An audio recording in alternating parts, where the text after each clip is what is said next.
of our wildlife viewing collaboration between Virginia Tech and my lab, the Dayer Human Dimensions Lab, and then the Association of Fish and Wildlife Agencies Wildlife Viewing and Nature Tourism Working Group. We've been working together for several years, as I'm sure a lot of you know, and this latest project is a really fun one.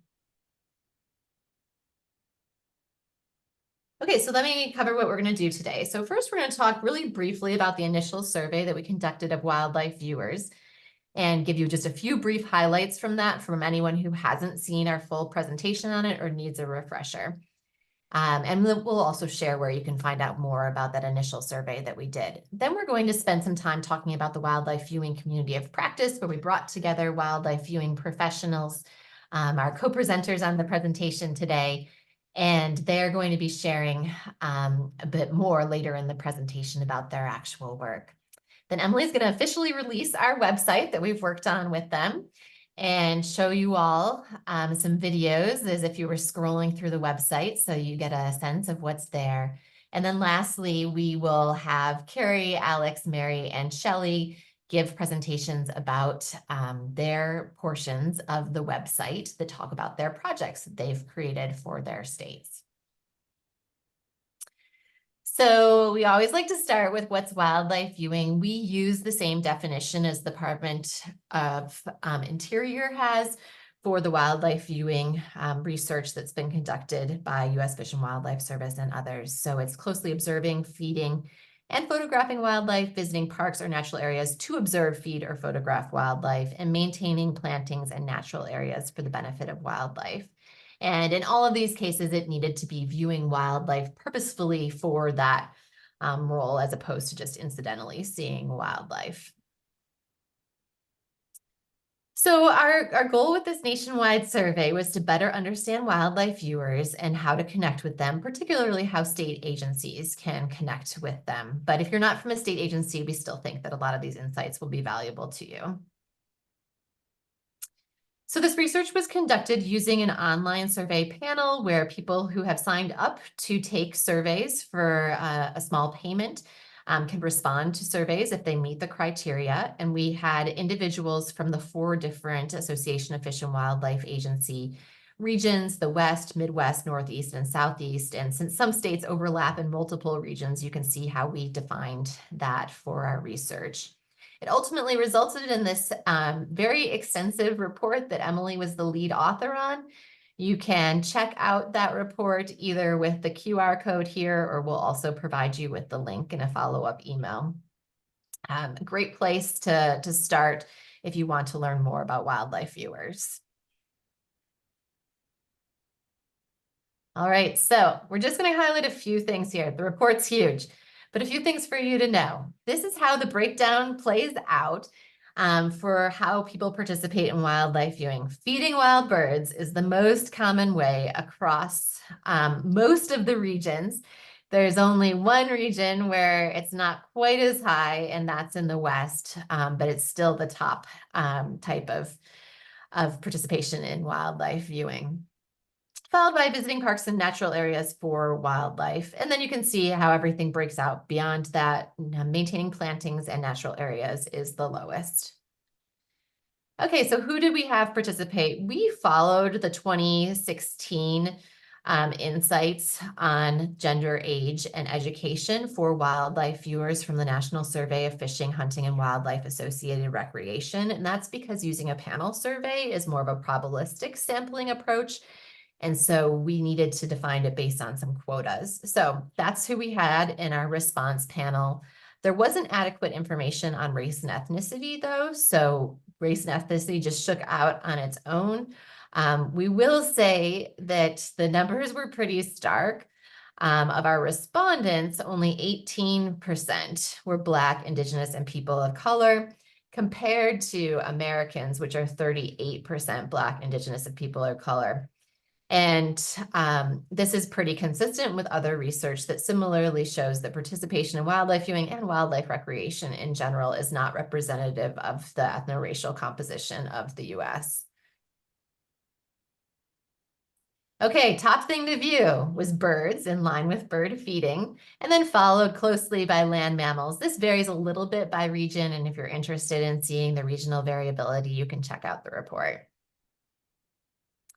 And people participate in wildlife viewing primarily around their home or property. This is an important insight to keep in mind. It's consistent with other research, such as the National Survey, that's really a key place for people to be watching wildlife.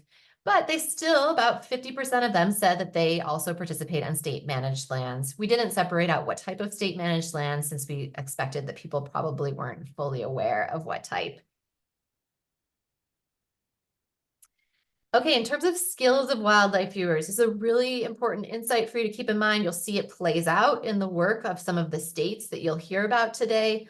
A lot of wildlife viewers are beginner or novice, and this was surprising to a lot of the state agency partners because they typically hear from the birding clubs or the herp society from their state, and those are who they partner with or who they might be giving programs for. But if you think broadly about the constituents that you could engage from your state, a lot of them are beginner or novice. And so there's opportunity to be developing even more materials for those folks. And then what do wildlife viewers want to support their viewing? We asked this in relationship specifically to state agencies, but we'd imagine that it's probably consistent regardless of type of source that would be providing the information. Information came out. So more information on state wildlife, more information on where to see wildlife, and then also access to more places to view wildlife. And for that third one, we suspect that probably part of that interest in access to more places is tied to them not being aware of where they can access wildlife viewing. We asked a bunch of questions related to interest and financial contributions. Encourage you to check out the report if that's of interest to you. Did want to call out, though, a couple of key things. One is thinking about what people are most interested in. They say purchasing products, which you're going to see come out in Shelley's project, that benefit wildlife or support conservation, and then also donating money to support wildlife conservation. Key insight related to that second one is that people are more interested in supporting wildlife conservation if they know it's going to go to things that they're interested in, as opposed to a general fund for the agency. And so you can see a list of the types of things that we're interested in to wildlife viewers in the report. Okay, so the big report that has those insights and more was wrapped up with 5 recommendations that we co-produced with about 80 people who attended a previous Academy of Wildlife Viewing and Nature Tourism working group, and came up with 5 different recommendations based upon our discussions about the results there.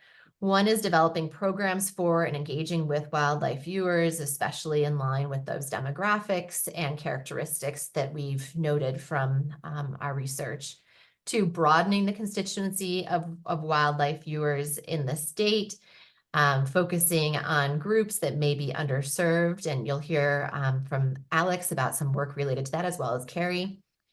And then developing opportunities for viewers to financially support agencies, which you will hear about from Shelley.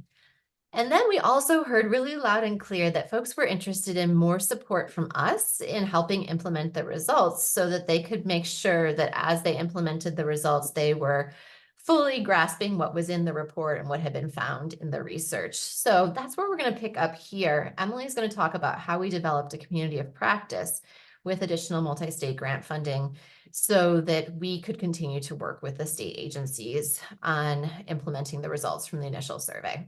Take it away, Emily. Thanks, Ashley. So I'm going to talk a little bit about our wildlife viewing community of practice. And Ashley and I are big fans of definitions. So to get on the same page, a community of practice is a group of people who share a concern or a problem, and they deepen their knowledge about this problem by interacting together on an ongoing basis. Within our wildlife viewing community of practice that started about January of 2023, we had 4 main goals that we were working towards together. The first was to develop and implement research-based plans, which you'll hear more about in just a little bit. And we also wanted to provide members with access to more information about wildlife viewing. A big goal of this project is to prevent people from recreating the wheel when it comes to wildlife viewing and managing these resources. So we wanted to kind of create this environment of shared learning and knowledge and help people address some barriers to wildlife viewing management. And to emphasize, we were working on creating this environment of shared learning. So throughout the community of practice, we met regularly with people who were in similar groups so they could share feedback and ideas and help tweak their plans as they move through the implementation process. Like Ashley said, we had these 5 recommendations from the first phase of our project, and I wanted to focus on these 3.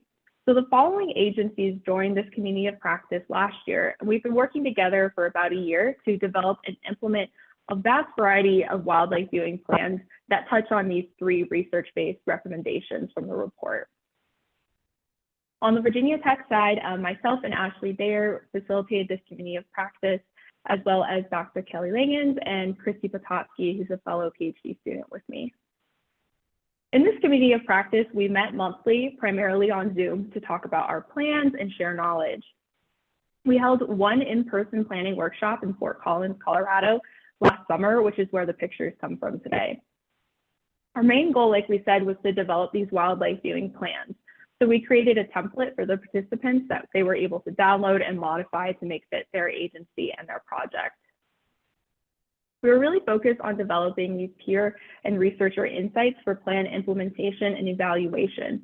So at the workshop and over the past year, we've been providing feedback on different wildlife viewing plans and helping guide that implementation process together.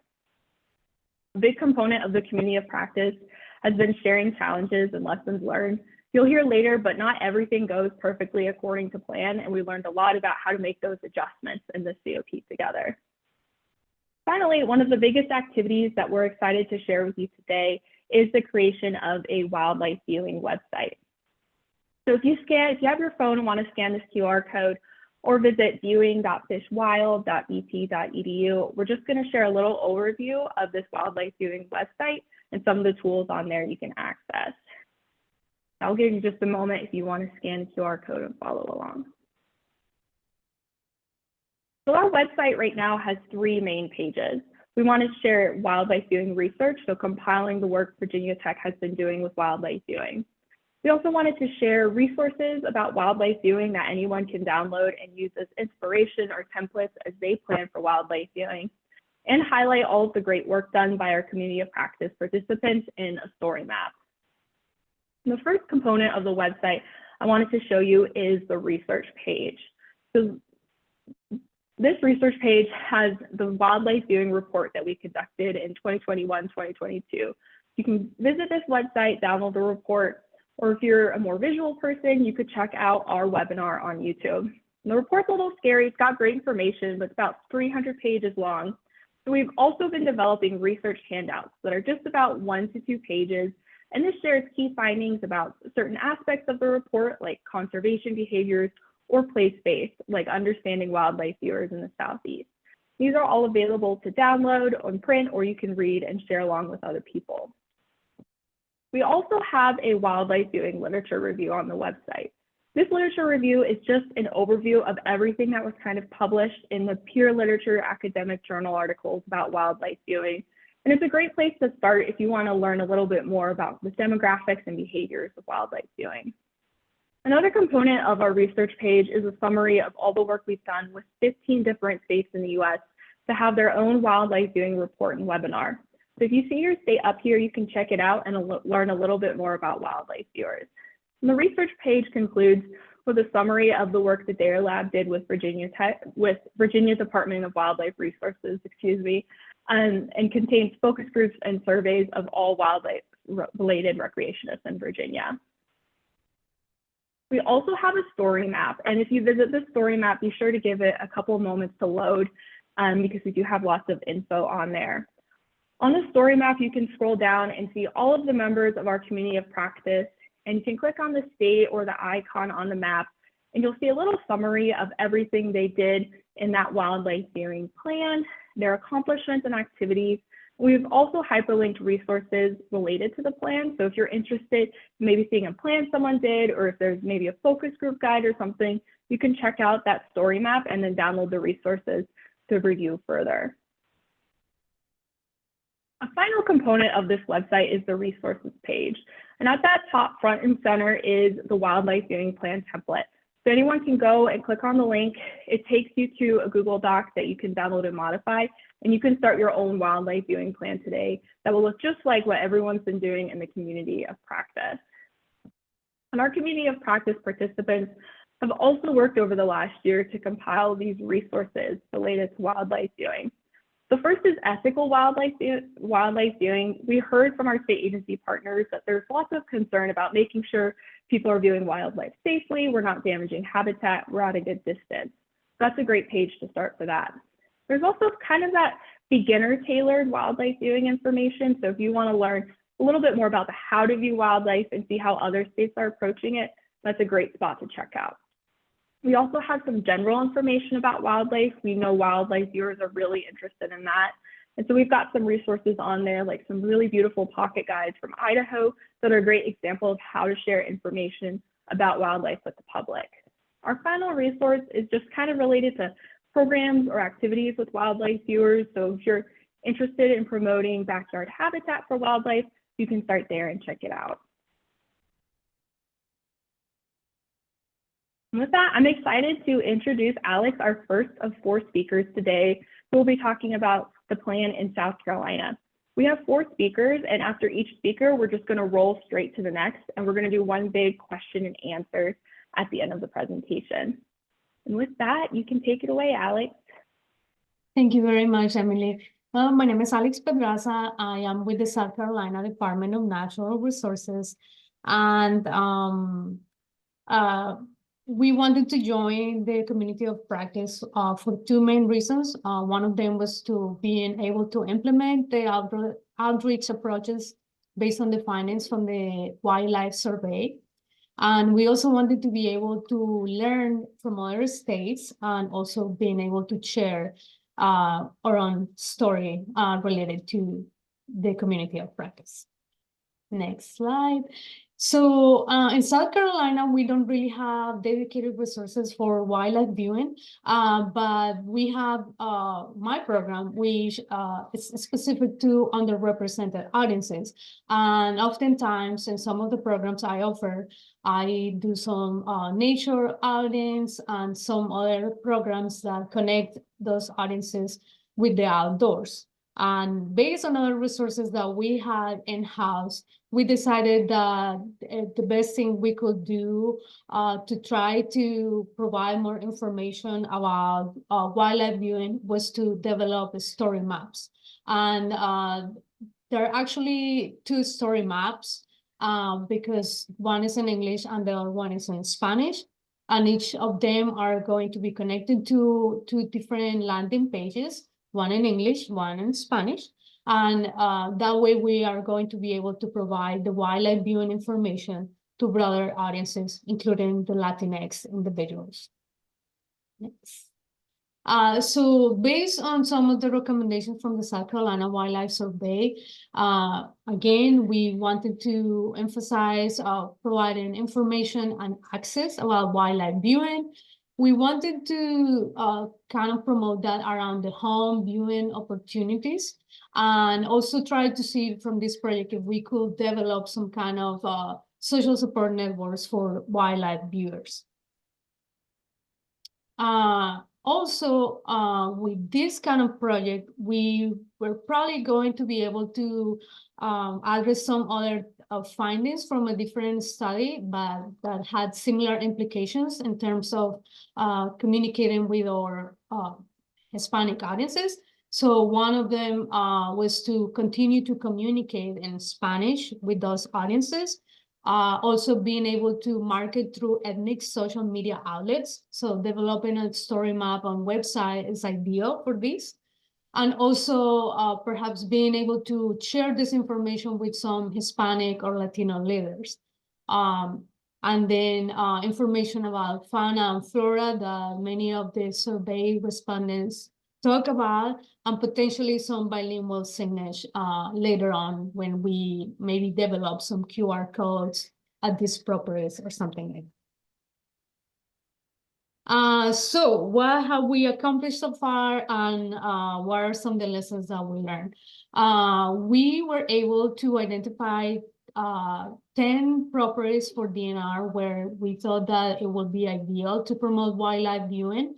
And the way we selected them were properties where there was no hunting or limited hunting. We wanted to find places that were near major cities, and also near where those Hispanic populations or underrepresented audiences were located. We tried really hard to identify some properties with facilities. So we have some properties with facilities, and we also use a bird to make sure that we have a good number of bird species at those properties. We have the initial setup of the English application that I'm going to show you in a minute. And the big lesson that we learned with the project is that all the phases of the project took us longer than we expected, or the line. We were hoping that by December we will have all this running, but that is not the case. And that was due to some internal changes that we went going through at my agency, and also some manpower there. But I can show you what we have so far in the next slide. We have a video, and the way we work these properties is we split the state in 3 regions. We have the upstate, the Midlands, and the coast. We have 3 properties in the upstate, 3 in the Midlands, and 4 on the coast. Also because in our Clemson study, people are more willing to travel to coastal areas. So we kept that in mind. And in each property, we highlight some of the unique things about that property. We also have some pictures about the wildlife that you can find there, some pictures about the flora, and it is also connected to the maps that will give information about trails, information about times on hunting, if there is hunting taking place at that property. We also, if we could, we also provided some information about trails, because we knew that people that go for wildlife viewing, they want information on trails. So that was important. And also information about access to facilities and access to things like ramps or parking areas and that kind of thing. Some of the biggest challenges that I faced when I was setting this up was finding wildlife pictures. Believe it or not, some of the pictures that we can use are very limited. So we are also now in the process of taking more pictures of birds and places. And so looking ahead, even though the website and the story maps are not live yet, we hope to, once it's live, to promote it through our website, through our social media channels, through our Gov Delivery, which is our newsletter, and our Go Outdoors application, and of course with some of the participants that already come to our events. And my big goal there is to compare the traffic for the 2 websites, because I think this is going to be a good foundation for hopefully continued efforts for wildlife viewing. So with that, I think that's all I have for you guys. Thank you for having me.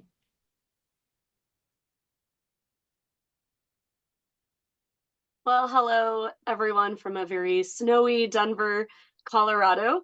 I am Mary McCormack. I am the statewide interpretation and wildlife viewing coordinator, and I want to make sure I acknowledge my partner in crime on this project, Trina Romero, who is the Northwest Region wildlife viewing and volunteer coordinator in a not as snowy part of Colorado based in Grand Junction. And so we have been working together on this project over the past year or so. So please, Trina, chime in the chat if I miss anything. I just want to point out that the wildlife that you see on this slide are representative of wildlife that we have some kind of viewing opportunity or even wildlife viewing. Most of them, we have a wildlife viewing festival of some sort, which we'll get back to or come back to later in this part of the presentation. So a little bit of why we wanted to be a part of this community of practice is we really just wanted to work with other coordinators. We wanted, Trina and I are kind of on our own in Colorado. We don't really have official wildlife viewing coordinators throughout the state. And so to be able to work within our community on similar challenges was really appealing to both of us. We, of course, also wanted to build on the recommendations and results, not only from the National Wildlife Viewing Survey, but Colorado also had a Colorado-specific piece of the survey. And so we really wanted to build on some of those recommendations and results from those surveys. We feel like we wanted to connect developing programs for and to engage with wildlife viewers. That was a big focus for us. And then also potentially broadening the constituency. And this will talk a little bit, about both of these things, a little bit more about our actual project. And then we also wanted to work on a project focusing specifically on wildlife viewers, which I know for a lot of us in fish and wildlife type agencies, is a much underserved, or can be a much underserved audience in our agency. Next slide. Thank you. And so we like to say, I don't know how y'all's in your states, but Colorado, we don't have wildlife problems. We have people problems. Our wildlife definitely have people problems. So anywhere in the state, you can find examples that are, that you can see here on this slide happening on a regular basis. People getting too close to wildlife being very habituated to people, for all kinds of various reasons. And so this is why Trina and I really decided to focus our project on how can we promote ethical and responsible wildlife viewing behaviors. And so with that, we came up with this idea, which is really inspired by an item from Parks Canada. And so they had put out this wildlife needs space kind of distance card. And so a lot of the messaging and the idea around this card was inspired by Parks Canada. And some of the messaging and numbers and things are also borrowed from the National Park Service from some work that they have done about keeping ethical wildlife viewing distances. And so this you can kind of see on the right-hand side where you can like cut it out. So those would be little viewing windows, and then you would hold out the card in front of you and know that if you fit the animal, within that window, you're a pretty safe distance away. So the goal is not only to give these cards out, but also to have it available on our website eventually to print. We did get them printed, so we do have them in hand now.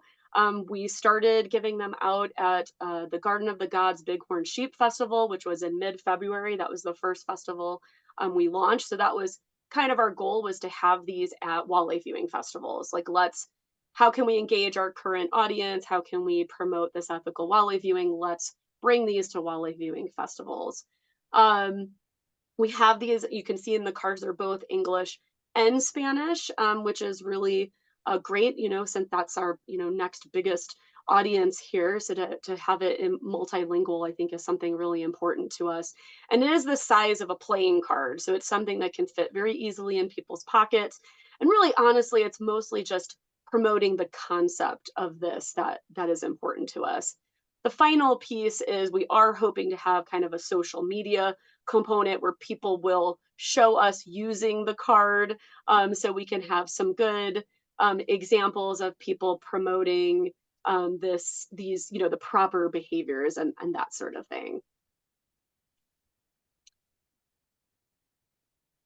So for next steps, we did bring these. We were just at the Monte Vista Sandhill Crane Festival this past weekend, and even though these cards are not really for sandhill cranes, they're really, one of the things in Colorado is it's more popular to do like the land mammal, big game kind of wildlife viewing. So that's kind of more our target for these cards, but certainly that's our audience, right? So we had those out. So we want to use these at other festivals. One thing we know is that we need to develop more promotional materials for this, have like a pull-up banner or a little video or something that we can do. We need to build a landing page on our website for the card to download, as well as other relevant messaging and materials. And then through social media, we have the hashtag WildCardColorado. We're hoping to see how many people engage in the campaign with the card, and that hopeful that people are going to be sharing this information. That's what we're really trying to encourage people is, take photos, share this information with others so that they can also be kind of our advocates out there. And so we also kind of, with it, when we're talking to people, use it as like it's another way to do thumbs up for wildlife, which I know a lot of us use in our programming. So that is it. So if you have any questions, please feel free to reach out to me or Trina.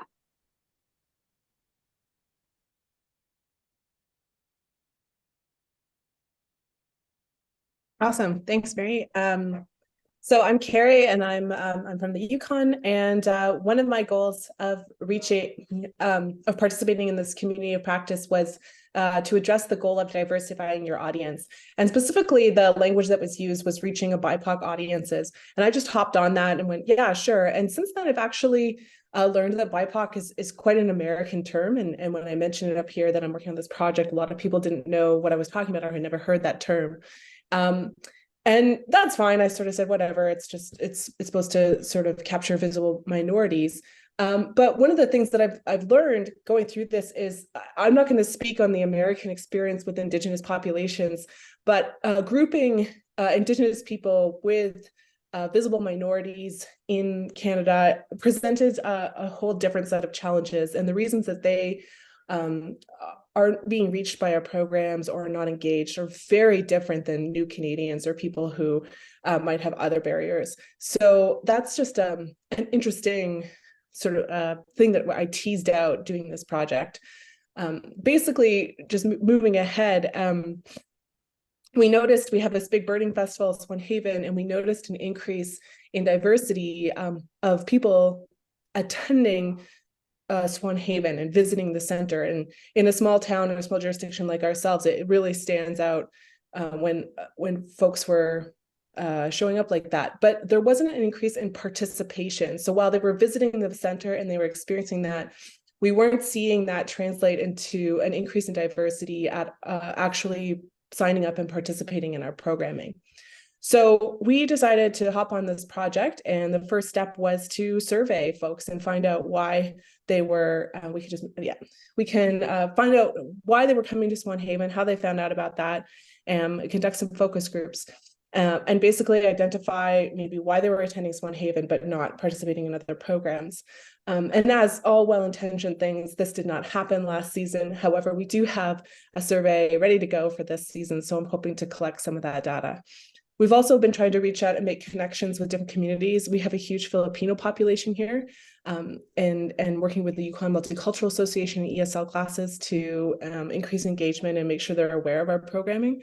And one of the things that we did last season was host a spiritual celebration of swans. And so I reached out specifically to religious leaders for some of the communities here in the Yukon. We don't have a sheikh and we don't have a rabbi in town, but there are some leaders in those communities who were willing to participate. And we had a great program. So folks of all religions were welcome to come to Swan Haven. We did like a spiritual gathering and a time of giving thanks. And that was very effective in terms of getting more increased population and making a very deliberate, everyone is welcome at this program by having those leaders engaged. So I think we can move on to the next slide. So like I said, so far we've done the spiritual celebration of swans. And also something that we've kind of noticed last season without actually being able to move ahead with this project was a little bit of magic. And I had a number of guest speakers who have delivered programs for us every year say to me after they couldn't believe the increase in diversity that they just anecdotally noticed in our programming. So I don't know what we did. I don't know if we've reached just a breaking point in diversity in our population that people are now comfortable or coming out. But I'm not going to rest on our non-existent laurels. We're still going to advance and find out how we can address any barriers, how we can continue to reach audiences. One of the challenges that we have moving ahead is managing conflicting needs. And in the sense that when I reach out to some of these communities and I say I want to do some wildlife programming, they say, well, can you do something on bear safety, or can you do something on winter survival? And while I can, that's not really my program's mandate. My program is to teach about wildlife. But the challenge is that they don't get some more basic information about accessing the outdoors before they can even start learning about wildlife. So it's looking at like sort of Maslow's hierarchy of needs, and they're not at the level where they want to learn about wildlife. They just want to learn about what shoes to wear and where is safe to go first. So we're definitely working through that and trying to find some partnerships, as well as engaging with First Nation governments more directly about what citizens want or need, and how we can properly and appropriately engage with them. So looking ahead, we're just gonna continue. We're gonna run the surveys this spring and see what they say, and address some of those barriers. And we're just gonna keep going with always addressing that. So pretty simple.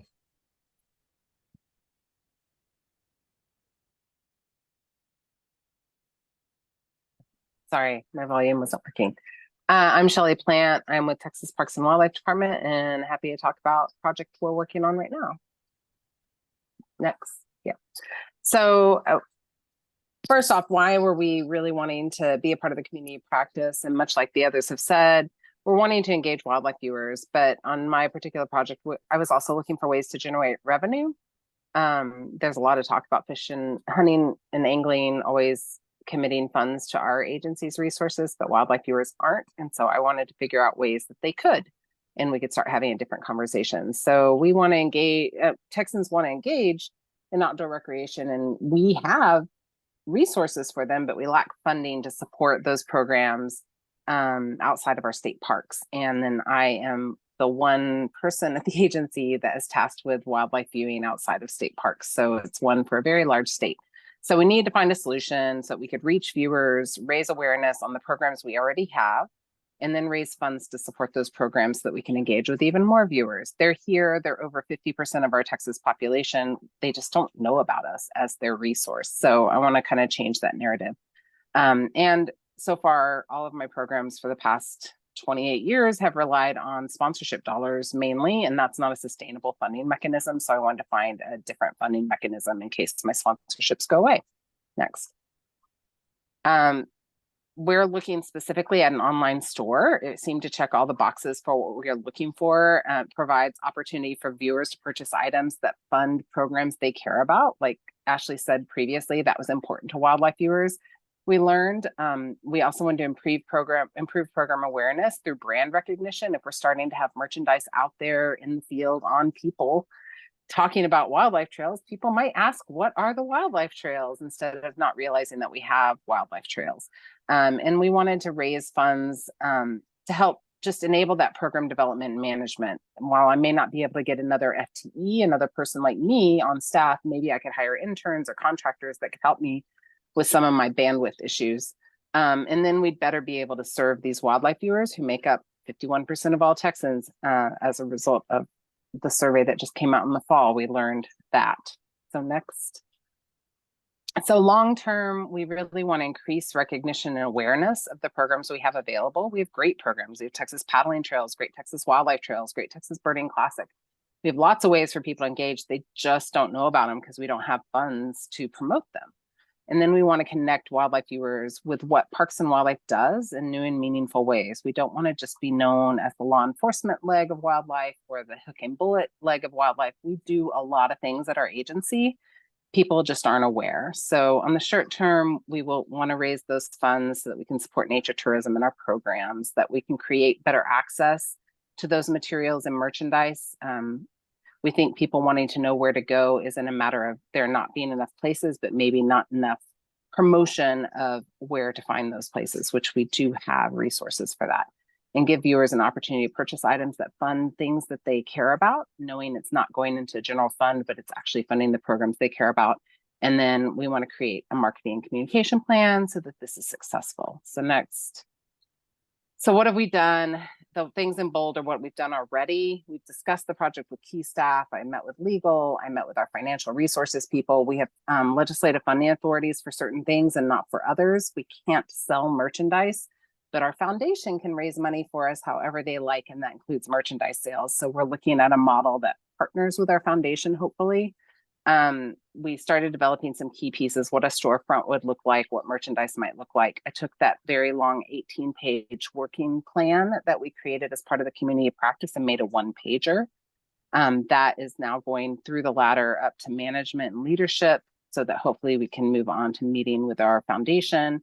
Should that happen, then we'll be able to meet with the foundation to just start working out the details of that partnership, make sure it's a win-win for both parties as well as for the constituents we serve, having those meetings to fine-tune the project, and then tweaking the program over time to maybe add additional programs, not just nature tourism. So what have I learned? Timing is everything. I brought this up a few years ago, was told no. I brought it up a couple of years ago, was told maybe. I talked to a lot of the right people in the agency, and now that maybe is becoming a maybe that looks more positive. Partnerships are key. I talked about it with lots of people, and those conversations are what led to them talking to upper management and people getting excited about it.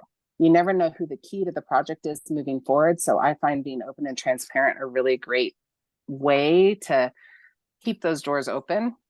And then find people who are excited about the project. We've asked some people who want, if they want to be a part of the store, and they're not quite ready yet, but there are other people that are super excited. So I'm working with them first and then hoping we have success and others can come on board later as we tweak the program and work out some of those details. And then create those support pieces. So making sure we're creating things people might want so that they'll actually buy into the program, and then just keep moving forward. Don't give up. I didn't give up when it was a no. I didn't give it up when it was a no, maybe. You just never know when the right timing is. So be persistent. And that is it. That's what we're doing in Texas. All right. Thank you all so much for sharing your examples. For people who are interested in seeing a short synopsis of what Alex, Mary, Shelley, and Carrie completed, as well as all of the other members of the community of practice, several of which are on this call, check out the website. On that story map that Emily showed you, you can see the description of what they worked on, as well as resources that they have, and some of them also shared their plans, so that's something that you could replicate, adapt for your state. So as you saw from all of these different case studies, there is a value for having those research-based plans, although maybe sometimes you're going to want to have a shortened version like Shelley had to share and get buy-in. When you develop your plan, you need to be open to adapt it as needed and continue to find partners and champions to increase your support. And as we just heard, sometimes you need to also be patient and persistent. And it might take longer than you think. A couple of the examples that we have here, you saw how projects got all the way to the end within a year. But there's many more examples of folks who are still moving along their projects because that buy-in phase took a while. So don't get discouraged and keep working. If you are pushing for something new for your agency, it might just take a little time, as I'm sure you know, you've experienced that in other ways.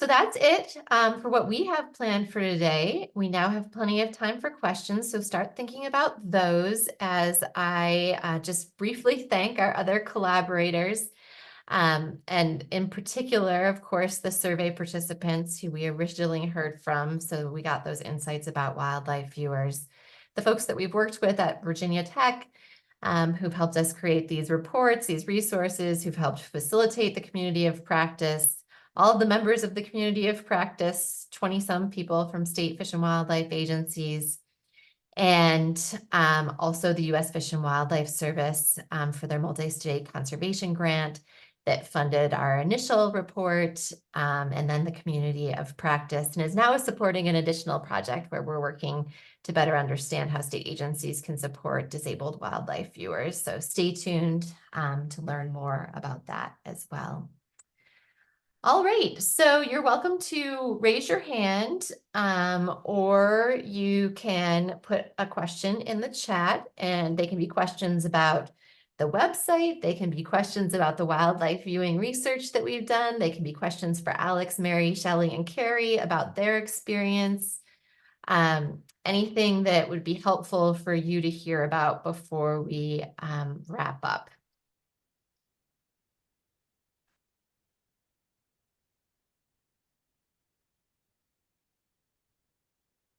Well, I've got a question that any of you are welcome to take. Just if you could briefly share, what are your thoughts about what's next? If you didn't have time to do that, I know Shelley and Carrie talked a little bit about that. But based upon the project that you've done, are you planning on extending out the project? Are you thinking about a new project? What are your thoughts?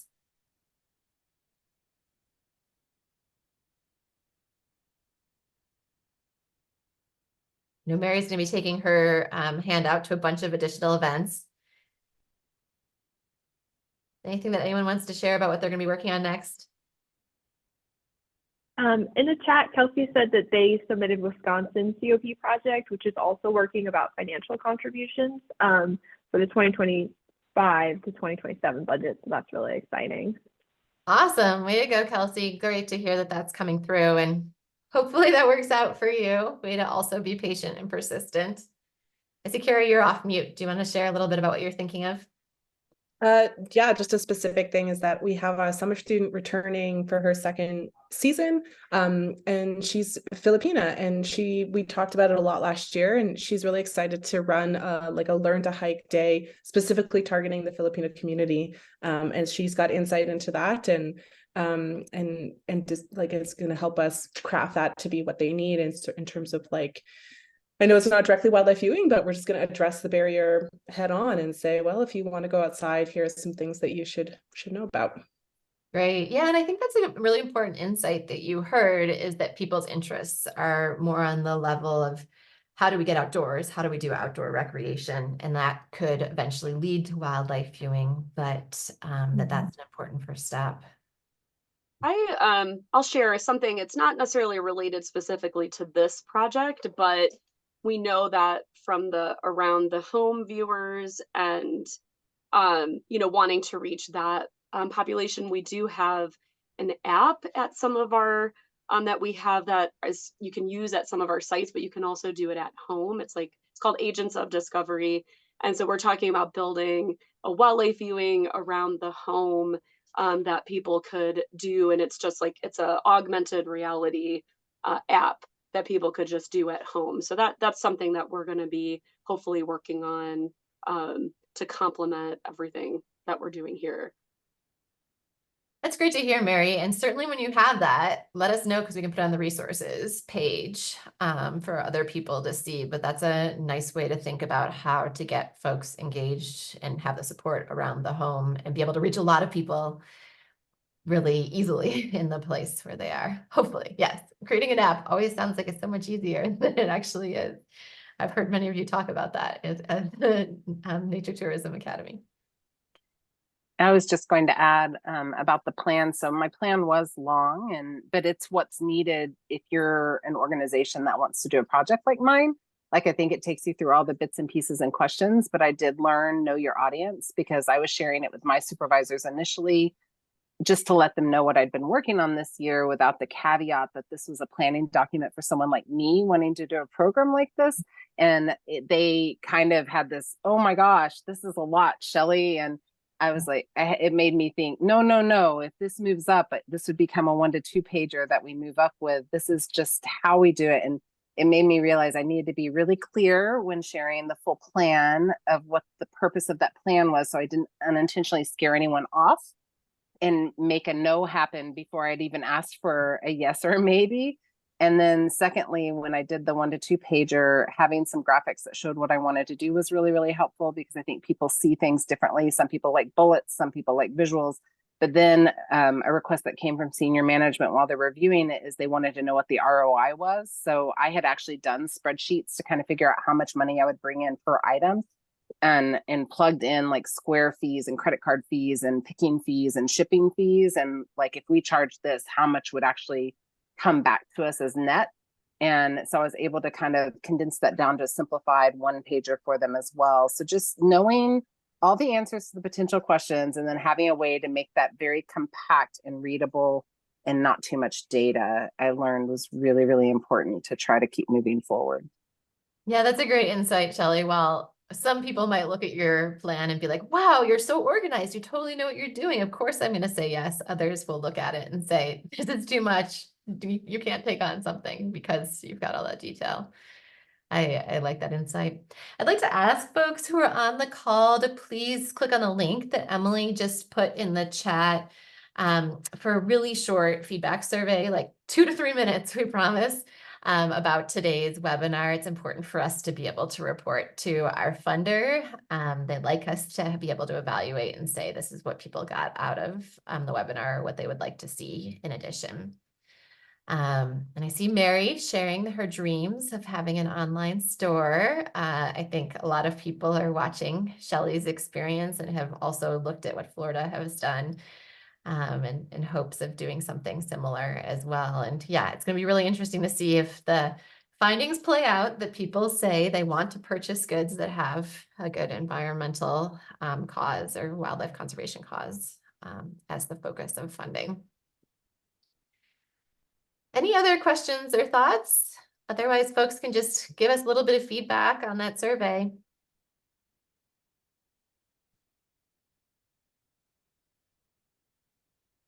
Okay, well, thanks so much for joining in. We're going to share back this recording link with everyone who was on today's webinar so that you can share it with other people in your agency or other colleagues or partners who might be interested. Similarly, feel free to share out that website link with anyone that you like.